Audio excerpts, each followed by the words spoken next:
My folks split when I hit 6. Luckily, it wasn't a messy split, and they worked out a deal to split time with me. I'd be with my mom on weekdays, and my old man would scoop me up come Friday night for the weekend. Pop used to take me all over the place on those weekends. Being an only child, I was always the center of their world, and even the divorce didn't change that. Despite it being one of the smoother divorces, it still messed with me as a kid since I was constantly shuttling between houses like a relay baton. It's never a cakewalk for any kid that age. On a chilly January afternoon, it was my old man's go-round on the custody spin. He opted for an indoor play spot since the outside scene was too frigid. I had just hit 8 back then. I never really vibed with those joints. Being a shy kid with a wicked stutter, making pals wasn't my strong suit. Mingling with kids my age always cranked up my social anxiety. Pops was hip to this and made it a habit to drag me to spots teeming with kids my age, aiming to get me out of my shell. We hit up the indoor play spot. It wasn't too packed, just about 6 other rugrats at the time. We checked in at the front desk and stepped into the play zone. My dad kicked back with the other parents, pulling out a book. "Go ahead, pal, enjoy yourself," he tossed my way, motioning to the big play setup. I started strolling hesitantly toward the ladder that led up to the play structure and began scaling it. When I hit the summit, a bunch of kids were yucking it up by the slide that dropped into the massive ball pit below. I gathered the guts to ask if I could join in, but stumbled through the entire sentence with my stutter. They started cackling at me. "Nah, you can't," one of them jeered. They kept on cracking up as they slid down into the big ball pit beneath. Following that, I opted to park it at the peak of the play setup solo, right in front of one of the windows peeping into the grown-up chill zone. Around 30 minutes slipped by, and most of the kids had split. I was flying solo at that moment, or so I figured. Out of the blue, a voice hit me. "Yo, over here." I got a jump. Scanned the scene, but no one in sight. "Hey, who's in there?" I questioned. Eyeballed the slide entrance. Spotted a chick about my age. Only caught a glimpse of her noggin. The rest was deep in the slide. She had this long brown hair, kinda greasy. Super pale, with dark bags under her eyes. "What's your handle?" she threw at me, still playing hide and seek in the slide. "Who?" "Hunter," I shot back. "And you?" She let out a bit of a sinister giggle. "Pleasure meeting you, Hunter. I'm Sarah." She poked her head out a bit more from the slide, showing off her yellow teeth in a smile. I glanced through the glass, checking out the adult zone. My pops was the Lone Ranger there, nose still buried in his book. "Where your folks at?" I inquired. "They're far. They'll swing back for me, though," she fired back. I was baffled. "They leave you solo here?" She locked eyes with me, brushed off the question. "Yo, Hunter, got a thought? Want to play hide and seek?" I reckoned it was a solid shot to snag a new buddy, even if she came off a bit offbeat. Most kids back then pegged me as weird too, so I nodded. "Sure," I replied. "Catch you if I can." She vanished down the slide, cracking up on her way down. The laughter dwindled as she slid deeper. Then everything went quiet. I crawled up to the slide entrance. Hit a pause. The slide was pitch dark, and a sense of unease swept over me. Something just ain't sittin' right. I was on the verge of flipping around and heading down the ladder when Sarah's voice rang out from below. "Yo, Hunter, ain't you up for some play?" she hollered. I was itching to go back to my pops, but I had a smidge of sympathy for her. Guessed she had the same friend making struggles I did. Made the call to dive into the slide. As I slid down, Sarah's giggles echoed from below. The slide was pitch black. Couldn't see squat until I hit the bottom and landed in the ball pit. Popped back up and started scoping the scene. "Sarah, I know you're in the mix," I shouted, starting to navigate through the pit. No sign of her. I rummaged around for like 5 minutes, thinking she probably dipped out before I got down. As I headed toward the exit, I caught Sarah's voice. She was on the hush. "Hunter." I leaped. Felt like she whispered right in my ear, but when I spun around, nobody in sight. "Sarah, where you at?" I questioned. Her voice took a weird turn. Sounded off, not like a regular kid, more like a grown-up. Her noggin slowly popped up from the ball pit, only her eyes peeking out. They were all bloodshot, and her face had these deep wrinkles. My pulse kicked into overdrive. I found you, I win," I stammered. She didn't say squat, just kept eyeballing me. Needed an exit strategy pronto. "I got a jet," my old man's calling. Right after I dropped that, she dipped back into the ball pit, moving at a speed that can only be described as freaky fast. Could track her path, cause them balls in the pit, were going wild wherever she crawled. "Sarah, cut it out. I ain't up for this game no more, it's not cool," I yelled in desperation, tears streaming down my face. She started circling me, faster and faster, while I kept on crying. I bolted, gasping for air. Almost hit the exit when something grabbed my legs, yanking me hard into the pit. Fought against it, and there was Sarah. Now she's an old lady, hair all dingy yellow-white, skin pale and saggy. Eyes completely white with red veins. Her hands gripped my ankles, grimy nails digging into my skin. Screamed for my pops. "Dad, help." Felt like I was getting sucked into the abyss. Everything turning pitch black, my screams getting muffled, and breathing turning into a struggle. I was stuck, couldn't budge. All I could hear was Sarah's, or whatever it was, laughing while dragging me deeper. Teetering on the brink of passing out, two hands grabbed my shoulders. Yanked out of the pit, still wheezing. Popped my eyes open, and there was my old man. Wrapped my arms around him, buried my face in his chest, tears still flowing. Laid it all out for my pops. Showed him the scratches on my ankles. Naturally, he figured it was just some kid giving me a hard time. Dragged me to the front desk, spilled the beans to the staff. They tended to my scratches and kicked off a search for Sarah. But she was nowhere to be found. Turns out, we were the lone guests around, and there was no Sarah on the sign-in list. According to them, Sarah was a no-show. About a month later, my folks took me to a child shrink. Once it was clear I wasn't off my rocker, she chalked it up to the divorce stress and sent us packing. I still can't wrap my head around what went down. Never had a history of seeing things, and nothing like that's happened since. Yeah, the divorce wasn't a walk in the park, but it wasn't so intense that it'd make me see things or hurt myself. My folks did their best, and I wasn't under some crazy stress. My pops, and I still chop it up about that incident every so often.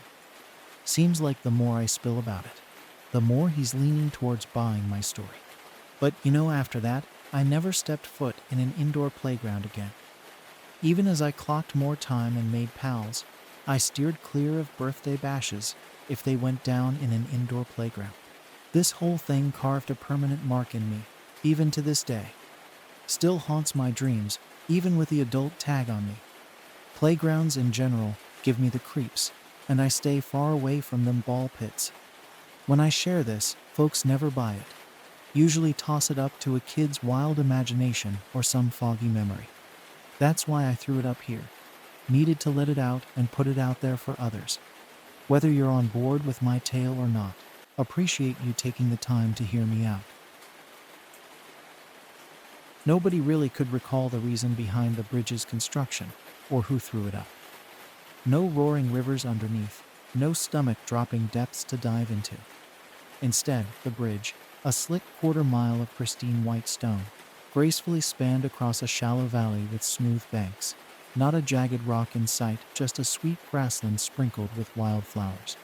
You could easily climb or stroll along the valley's edges, although nobody bothered. The valley never saw a flood. Rain was scarce around these parts, and there weren't any big rivers or waterways for miles. The valley itself stretched 3 miles on either side of the bridge, gently fading into more grassy terrain. Wide roads wound around each side of this narrow groove in the land, but none connected to the bridge. No soul could tell why the bridge got built or who threw it up. and nobody bothered to dig into it. The bridge just existed. On August 10, 2007, I swung open the door of that little shack on the western side of the bridge, my ATV chilling in the knee-high grass just outside. Unlike the sleek stone of the main setup, the cabin was a regular wood and corrugated iron setup. Inside, it carried the scent of warm plastic, with a lingering hint of the deodorant Chris, my night shift partner, sprayed around. Plopping down on the creaky swivel chair inside the cabin, tossing my lunchbox into the tiny, but damn noisy, fridge under the desk, I flipped through the logbook. Chris's entries were spot on, as always. All clear, all good. I recollect fixing myself a cup of coffee from the beat-up flask Kate hooked me up with a decade ago. The daily drill continued. A cautious gulp of steaming coffee, and the initial gaze through the pair of binoculars assigned to me. Glanced out the cabin window, across the bridge. The cabin on the eastern side came into view, pretty much a carbon copy of mine. But I never could spot the person inside, never could, actually. I never bothered asking who held it down on the eastern side or why. My contract made it crystal clear. No crossing the bridge, no reaching out to the eastern side, even if the person there had to be a co-worker. I mean, we're talking the same state. No borders crossed here. But I wasn't curious. My gig was straightforward, and the pay was decent. No need to stir the pot. I was just here to observe and jot down notes, no matter how uneventful each day turned out to be. And trust me, they've all been uneventful since I took this gig 11 years ago. I remember, right past noon, feeling a trickle of sweat make its way down the back of my neck. The sun was really scorching that flat iron roof of the cabin now. It stuck in my mind. Flicked the switch on the little desk fan hanging over my right shoulder, and scrunched up my nose as the blades kicked up a cloud of dust that teased my nostrils. Happened every time, without fail. Glanced up absent-mindedly, caught sight of a figure staggering along the bridge, then went back to the sports magazine spread out on the desk in front of me. I recall reaching under the desk, yanking my lunchbox out of the fridge, savoring the blast of cool air against my legs as I did. Came to a halt, still clutching my lunchbox, with the fridge door hanging open. Someone was out there on the bridge. My heart kicked into high gear, and I hoisted my binoculars again. There, halfway across the bridge, a figure was making their way. Moving slow, seemed like they were worn out or banged up. A lump formed in my stomach. The simple cabin had no radio, no one to reach out to for help. Never had any reason to, and it never crossed my mind there'd ever be a reason. Just the logbook, filled with endless all clear and all well no instructions on what to do in a situation like this. My job was to observe, watch, jot notes, and pass it on to Chris come 8 p.m. I rose, a bit shaky. Head spinning, legs like they were pins and needles, just woke up. Swung open the cabin door, barely registering the sun scorching me or the flies buzzing around my sweaty forehead. Took the binoculars along, strolled to the entrance on the western side of the bridge, positioning myself dead center so I could gaze across the lengthy stretch of white stone. Made sure to keep a foot or two off the stone though. Even though my contract just said not to cross the bridge, I always had this gut feeling it was best not to step on it at all. The figure kept advancing. They were moving along the left side from where I stood, and through the binoculars, I could make out their one hand propped against the waist-high wall running on both sides of the bridge as they shuffled, with their left foot trailing behind. Then they tripped and went down, and went still. I recall I let out an audible gasp, and without thinking, took a step forward, the binoculars slipping from my grip, hitting the ground with a crack. I glanced down and realized I was now on the bridge. My stomach lurched, as if I were teetering on the edge of a steep drop. But no, the stone felt solid beneath my feet. No pain, no confusion, no sudden jolt through my body. No manager materializing out of nowhere to scold me for my misstep. Just smooth, polished white stone underfoot. It was just a bridge. I moved ahead cautiously, like I was tiptoeing on a narrow beam over a stream. Kept my gaze fixed straight ahead, the figure still motionless. My stride picked up, and soon enough, I stood by the figure's side. They lay on their belly, one arm reaching out, the other tucked beneath them. Slowly, I extended my hand to turn them over. A woman maybe in her 50s, with short gray hair. She had on a gray jumpsuit, the kind a mechanic might wear spotless, except for a small blood-stained hole in her chest. Her eyes were shut, and she seemed not to be breathing. I leaned in close to her mouth and nose. Nothing. With trembling fingers, I checked for a pulse. Nothing. I leaned back suddenly. Tears welled up in my eyes, for reasons not entirely clear, and I wiped them away with my forearm, inadvertently smudging them with sweat. I remained seated, just gazing at her. What was the next move? It was challenging to focus. My mind was a whirlwind, and every attempt to formulate a plan was interrupted by waves of panic and anxiety. I regulated my breathing, shutting my eyes tightly and conjuring lights behind my eyelids. Upon reopening them, I examined her again. The wound in her chest now registered more profoundly. While not an expert, it resembled a gunshot wound. Small, precise, almost tidy. Yet I heard no gunshot, and sound traveled far on this desolate plain, with the nearest roads at least 3 miles away. A peculiar tranquility started to settle in. The panic was fading away, although I couldn't pinpoint why, and in its place emerged an intense curiosity, a compelling urge to uncover the story behind the woman splayed before me and unravel the mystery of her origin. Rising to my feet, I commenced a slow walk toward the eastern side of the bridge. As I neared the midpoint, no visible marker, just an intimate knowledge acquired over 11 years of observing every inch of the bridge's surface. A tinge of unease crept back. No one was in sight on the other side, no assailant. No one at the eastern cabin. I was aware that crossing this invisible threshold would mark a point of no return. My contract explicitly forbade crossing the bridge. Yet I felt emboldened, now compelled actually. Nothing of this nature had occurred in my experience. Taking the final steps forward 1, 2, 3, 4, the white stone bridge vanished, as did the grassy plain beyond it. All of a sudden, right before me, loomed a rugged iron gantry. It sprawled 1/8 of a mile ahead, its path obstructed by coils of barbed wire. The eastern cabin, constructed from corrugated iron, had vanished, replaced by a stout concrete bunker, crowned with what seemed to be communication masts and floodlights.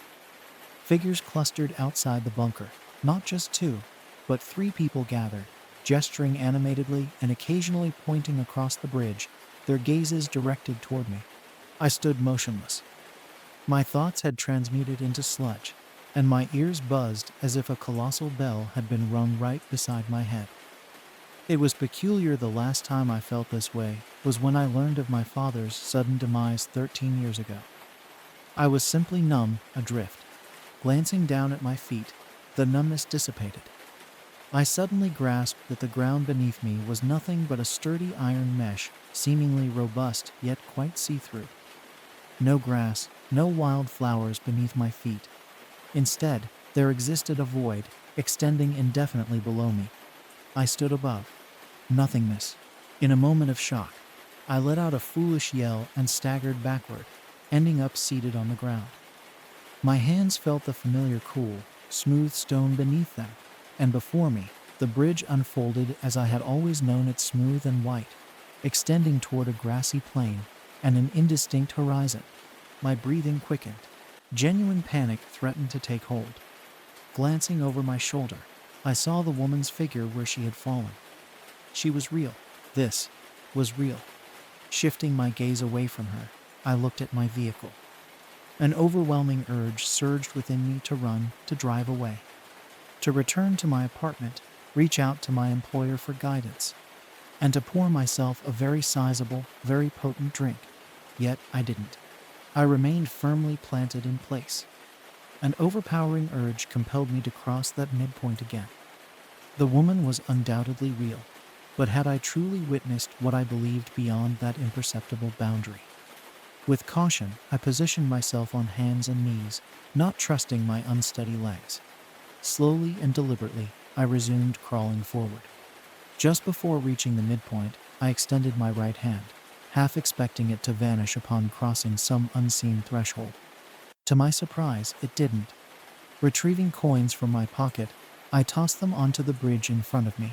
They landed a few yards away, still visible on the white stone. Doubt crept in. Was I losing my sanity? I inched forward once more, and then, without any grandeur, no whoosh, no artful ripple in the air, I discovered myself back on the iron gantry. Regret washed over me for being on hands and knees. Instead of the smooth stone, my fingers clung to the iron mesh beneath, and my gaze fixed on the void below. Gradually, I lifted my head, finding myself locked onto a pair of sturdy rubber boots. Absently, my eyes traveled upward, noting the yellow plastic of a hazmat suit, or something similar, and ultimately, a transparent plastic mask behind which I discerned eyes marked by deep lines and sunken with fear. How?